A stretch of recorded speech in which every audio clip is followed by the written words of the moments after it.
Know the top stories of the day. Understand the issues that matter. This is Manila Bulletin News on Web. Your quick rundown of top news in the country and around the world. Manila Bulletin, celebrating 120 years of timely stories and timeless truths. Be fully informed. Hi, I'm Barbie Atienza. This is MB Now, and here are your news on web. The Philippines is still classified as moderate risk for the coronavirus disease as the daily incidence rate remains above 1 during the June 27, July 3 period, according to the latest special report of the Octa research released on Sunday, July 4. Using the U.S. Code Act Now indicator, Octa said the Philippines' daily incidence, or the level of risk based on a 7-day average number of daily new cases per 100,000 population, was 5.06, which is considered moderate. Based on COVID Act Now's indicators, an incidence of below 1 is considered low as it is on track for containment. Between 1 to 10 is considered medium or moderate, 10 to 25 is high, 25 to 75 is very high, and over 75 is considered severe. Meanwhile, the CDC said the level of risk is low if the incidence is less than 1.79. Between 1.79 and 3.57 is moderate. Between 3.57 and 17.86 is high, and more than 17.86 is very high. Incidence rate is referred to as the average daily attack rate, or ADAR, by the Department of Health. In a DOH briefing on July 2, DOH said the ADAR nationwide was at 5.42, classifying the Philippines as low risk for COVID-19. Octa acknowledged that the DOH uses its own metrics to assess the risk level of the country. The Philippine National Police is now preparing for measures to ensure that the plan of the Interagency Task Force on the Management of the Emerging Infectious Diseases to ease the restrictions for fully vaccinated individuals for interzonal travel will not be taken advantage of. PNP Chief General Guillermo Lorenzo Eleazar said the move is to ensure that the vaccination cards that would be presented in the future are not fake. Presidential spokesperson Secretary Harry Roque has said individuals who wish to embark on interzonal travel could present their vaccination cards showing that they are fully inoculated in lieu of COVID-19 test results. The latest IATF resolution states that a person is considered fully vaccinated only if it has already been 2 weeks or more since he or she received a second dose of a 2-dose COVID-19 vaccine, or 2 weeks since receiving a single shot of the vaccine. Eleazar also reminded travelers to still observe minimum public health safety standards and not to be complacent.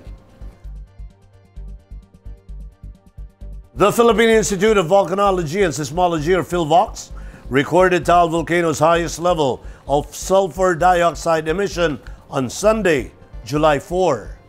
PhilVox Director Undersecretary Renato Solidon Jr. said the restive volcano released 22,628 tons per day of sulfur dioxide on July 4, the highest emission level measured to date. This exceeded a previous high of 14,699 tons on Saturday, July 3. The PhilVox chief warned that more eruptions may occur following the high levels of sulfur dioxide emissions. Taal Volcano has been placed under Alert Level 3 after a short-lived phreatomagmatic eruption on July 1, forcing residents in some high-risk areas to be evacuated. PhilVox has also monitored a 45-minute volcanic tremor within the vicinity of Taal Volcano on Monday morning. Solidum said volcanic earthquakes has been observed amid Taal's unrest that was slightly felt by residents on the northeastern side of the lake. Moderate to heavy with at times intense rains may prevail over Batanes and Babuyan Islands as Tropical Depression Emong moves closer to the extreme northern Luzon area on Monday, July 5. In its latest bulletin, the Philippine Atmospheric, Geophysical, and Astronomical Services Administration, or PAG-ASA, estimated the location of Emong at 315 kilometers east of Apari, Cagayan at around 10 a.m. It has maintained its maximum sustained winds of 55 kilometers per hour near the center and gustiness of up to 70 kilometers per hour while moving northwestward at 40 kilometers per hour. PAG-ASA said that due to the fast movement of the tropical depression, there is an increasing chance that the close approach or landfall will happen at a much earlier time. Tropical cyclone wind signal number 1 remains hoisted over Batanes and the northeastern portion of Cagayan, particularly Santa Ana and Gonzaga, including Babuyan Islands. Meanwhile, PAG-ASA senior weather specialist Chris Perez said the low-pressure area west of the country has already left the Philippine area of responsibility on Monday morning. It was estimated at 370 kilometers north of Calayan Island, Palawan, at around 10 a.m. It continues to enhance the southwest monsoon or habagat, which may cause rough to very rough seas. Perez said PAG-ASA will continue to monitor this weather disturbance for its adverse effect on the coastal waters of the country. In Metro News, Divisoria night market workers get COVID-19 jabs. Makati City suspends vaccination due to limited vaccines. And Pasay City distributes food packs to 44 COVID-19 patients. More from these reports. The Manila City government has started the vaccination of workers at the Divisoria night market last night of 10 p.m. until 5 a.m. this morning in Recto, Manila. Market vendors, truck drivers, helpers, pedicab drivers, and porters from northern, central, and southern Luzon have been inoculated. Manila Mayor Francisco Esco Moreno Dumagoso said the vaccination was held in Recto as some of the workers couldn't go to the vaccination sites during the day. The vaccination is open to all those who are working at the Divisoria night market. The Makati City government postponed on Monday its COVID-19 vaccination due to its limited number of vaccines. In an announcement on Facebook, the LGU said the vaccination of A4 Economic Frontliners Priority Group, scheduled to receive their first dose today, has been cancelled after the national government failed to deliver the vaccines to the city. The LGU said those under the A4 category are about to receive their second dose, and other people under different category groups have been instructed to proceed to Makati Coliseum and Fort Bonifacio Elementary School for their scheduled vaccination. The Pasay City government distributed food packs to 44 active COVID patients coming from different barangays in the city. Mayor Emi Calixto Robiano said the city government continued to distribute food packs to residents affected with the virus since the start of the pandemic, and the distribution of food packs was being done weekly to ensure the immediate recovery of infected residents. The mayor also appealed to the residents for their full cooperation to control the spread of the disease in the city. The city government also said a total of 168 out of 201 barangays in the city are free from the virus. Here are the top news in other parts of the country. Lipa Archdiocese appeals for N95 mask donations. And Philippine Air Force C-130 plane crashes in Sulu. Let's check out the details. The Lipa Archdiocesan Social Action Commission, or LASAC, is appealing for N95 masks as the Taal volcano continues to emit high levels of sulfur dioxide. In a CBCP news post, the LASAC said it already propositioned and stockpiled an initial 5,000 pieces of N95 masks, but more supplies are needed. The affected residents need N95 masks to avoid the negative effects of the sulfur emitted by the volcano. The Lipa Archdiocese already donated a portion of its supplies to the residents of the towns of Agoncillo and Laurel. A Philippine Air Force C-130 transport plane carrying 96 personnel of the Armed Forces of the Philippines crash-landed in Patikul, Sulu on Sunday morning, July 4, killing at least 50 individuals. The military plane with tail number 5125 was carrying troops from Cagayan de Oro when it missed the runway while trying to land in Barangay Bangkal, Patikul at around 11:30 a.m. 3 civilians who were residents in the area also died after being crushed by the wreckage of the plane. Meanwhile, 49 soldiers and 4 civilians were injured. The Vice Chairman of the House Committee on Defense and Security, Muntinlupa City Representative Rufy Biazon, said the incident is a major blow to the capability and morale of the AFP. He calls for an immediate investigation as this is the second crash of an air asset of the Armed Forces of the Philippines in less than 2 weeks. On June 23, a newly acquired S-70I Black Hawk chopper crashed in Tarlac, killing 6 officers and crew. In world news, Biden marks independence from COVID, but pandemic woes persist. Pope Francis to undergo colon operation according to the Vatican. And rescuers search for survivors in landslide hit Japantown. Details in these reports. President Joe Biden prepared a huge Independence Day party Sunday to hail America's defeat of COVID-19. The President and First Lady Jill Biden welcomed 1,000 military personnel and their families, plus essential workers, for the largest event at the White House since he took office. A fireworks display that traditionally draws thousands to the National Mall, echoed by similar events across the country, will allow the president to mark what he is calling independence from the virus.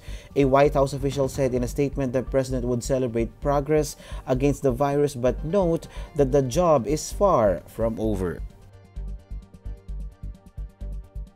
Pope Francis was undergo surgery Sunday in Rome for inflammation of large colon, according to the Vatican statement. The 84-year-old pontiff was admitted to the Gemelli University Hospital for a scheduled surgery for symptomatic diverticular stenosis of the colon. At issue was potentially painful inflammation of the diverticulum, a pocket that can form on the colon walls and which tends to multiply with age. Born on December 17, 1936 in Argentina, Francis lost part of his right lung at the age of 21. He also suffers from a hip problem and a sciatica. Rescuers in Japanese holiday town hit by deadly landslide were forced to suspend their search for survivors several times on Sunday as more rain lashed the devastated area. 2 women were confirmed dead after torrents of mud crashed through parts of the hot spring resort of Atami in central Japan on Saturday morning. 19 people have been rescued and around 20 others are still missing, the town's disaster management spokesman Yuta Hara told AFP. In entertainment, the Binibining Pilipinas launched over the weekend their very own mobile app. In the app, fans can vote for a Binibini to be at the wildcard spot of the semifinals of the competition. Let's find out more in this report. With just a few days before the Grand Coronation Night, Binibini fans can help their bets advance to the finals digitally. Binibining Pilipinas has launched a brand new mobile app where netizens can vote for their favorite candidates that will automatically secure a wildcard spot in the semifinals on July 11. The mobile app will also provide users with information about each candidate as well as pageant news and update. It will also link to the much-awaited online merchandise store. You can also vote for your favorite Binibini to win the Manila Bulletin Reader's Choice Award 2021. To vote, follow and like the Manila Bulletin Facebook page, then go to the Binibining Pilipinas 2021 album and react on your candidate of choice. Voting is up to July 10, 2021 at 11:59 p.m. only. The winner will also be announced on the pageant's Grand Coronation Night on Sunday, July 11. In sports, Olympic-bound pole vaulter E.J. Obiena continues his preparations for the upcoming Tokyo Olympics as he competes at the prestigious Bauhaus Galan Wanda Diamond League, where he saw a preview firsthand of his Olympic competitors. Details in this report. Olympic-bound pole vaulter E.J. Obiena fell short of a podium finish at the prestigious Bauhaus Galan Wanda Diamond League meeting in Stockholm, Sweden after settling for 4th place over the weekend. Obiena posted 5.82 meters behind world record holder and hometown vet Armand Duplantis, who dominated the field with a new meet record of 6.02 meters. The event served as a preview of what to expect at the Olympics scheduled late this month, as all 8 participants are bound to the Games. Obiena earned a spot at the star-studded tournament after topping the Täby Stavgala Street pole vault in Bottnaryd, Sweden last Friday. And those are the news on web today, July 5, 2021. For more news and details, get your copy of the Manila Bulletin newspaper tomorrow, or you can log on to www.nb.com.ph. You can also subscribe to our newsletter through the link on this video's caption to have the day's latest news delivered to your inbox. I am Barbie Atienza for Manila Bulletin. Join us again tomorrow. This has been MB Now. Be fully informed.